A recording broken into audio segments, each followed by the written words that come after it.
In 48 BCE, Julius Caesar's legions, trapped in the harbor of Alexandria, made a desperate decision. They set fire to their own ships to prevent enemy capture, and the flames spread. Billions of words, centuries of human genius, the collected wisdom of the ancient world, reduced to ash in a single night. This was the Library of Alexandria, the greatest repository of knowledge ever assembled before the modern age, and its destruction remains one of history's most devastating losses. The library was founded around 300 BCE under Ptolemy I, the Macedonian general who inherited Egypt after Alexander the Great's death. But it was his son, Ptolemy II, who transformed it into something the world had never seen. He called it the Museion, the Temple of the Muses.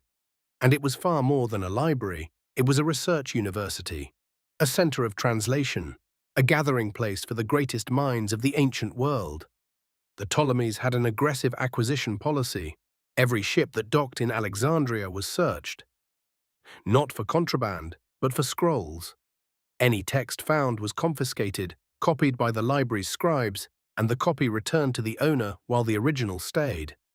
At its peak, the library held between 400,000 and 700,000 scrolls, containing the accumulated knowledge of Egypt, Greece, Persia, India, and beyond. This is the question that haunts historians. What exactly did we lose? Works by Aristotle that no longer exist. The complete plays of Sophocles.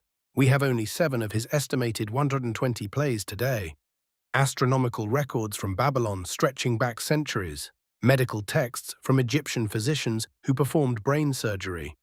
Star charts that may have mapped the precession of the equinoxes. A discovery usually credited to Hipparchus 200 years later. This discovery challenges our understanding of ancient science. The library held Euclid's original Elements, the foundational text of geometry still used today.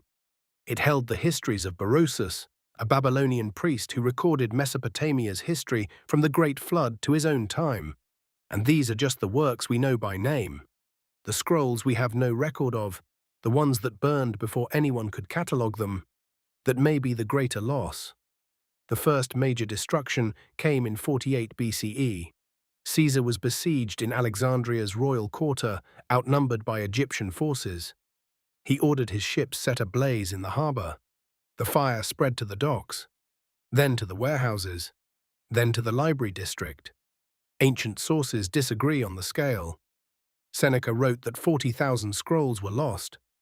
Plutarch claimed the entire library burned.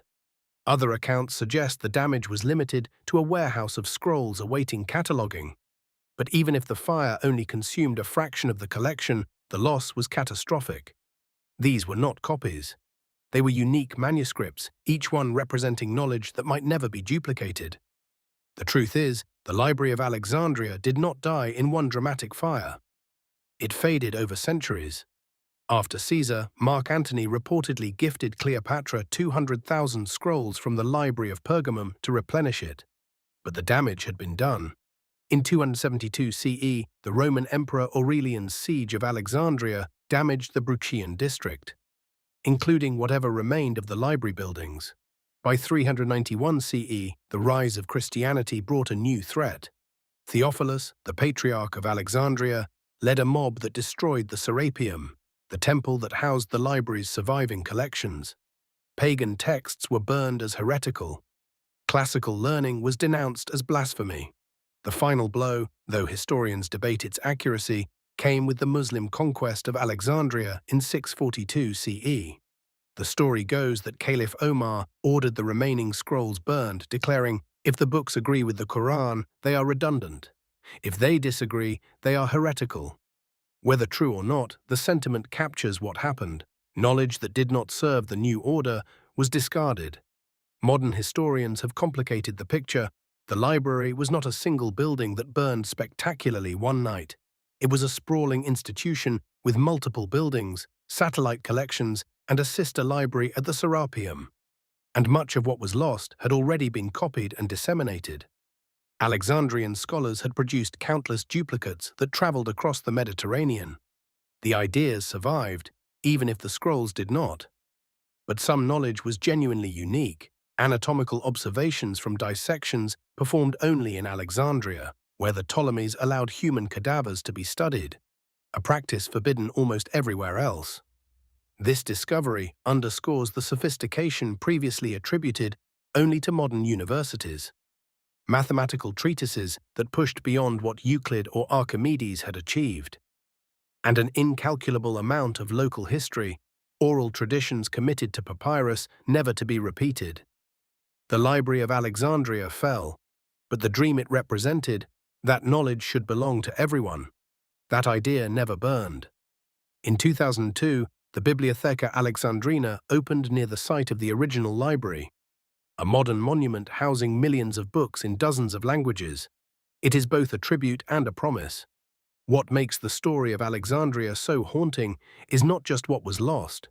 It is the realization that knowledge itself is fragile, that what takes centuries to build can be undone in hours, and that the voices silenced by flame, the philosophers, the astronomers, the physicians whose words we will never read, they are a warning.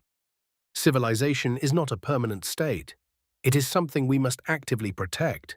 Hit the like button, subscribe, and leave a comment to support us in uncovering more ancient wonders.